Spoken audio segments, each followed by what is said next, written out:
What's up, guys? So Action Comics number 1082 comes out on Wednesday, January 15th. I got a chance to read this over the weekend and just wanted to tell you a little bit about it. This is written by John Ridley and the art is by Inaki Miranda. This is the start of a brand new story arc, and it starts with Superman responding to a seismic event in Metropolis that is caused by the supervillain Major Disaster, who is robbing a bank. Superman seems very angry about this, more so than usual, to the point where even the police mention that he looked like he wanted to kill Major Disaster. Superman also doesn't know why Major Disaster is doing this because he's supposed to be reformed, which does seem to still be kind of true because Major Disaster surrenders when he sees that his attack caused the death of an innocent bystander. Later on, Clark Kent talks to Major Disaster in prison, and it's obvious that he is remorseful for what he did, but also said that he did it because that's just who he is. The rest of this issue is Clark talking to other reformed villains like Mighty Bruce and Scorch, who also convey the idea that once a villain, always a villain. By the time I got to the end of this issue, I wasn't quite sure what the overall story of this arc is going to be, so I read the solicitations for the next few issues,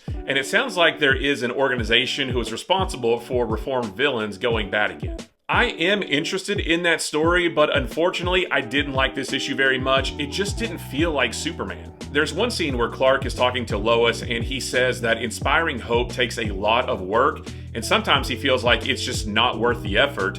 And that doesn't sound like Superman at all. To me, Superman's greatest power is that he is an infinite source of hope, no matter how dire the situation. I also thought the dialogue was a bit weird. It did fit the story, but it just felt like it should be a different character saying those words, not Clark or Superman. Like I said, I do think the overall story of this arc sounds interesting, but I just hope it gets better because this issue was pretty depressing. So again, this comes out on Wednesday, January 15th. Let me know if you pick it up, and if you do, let me know what you think about it.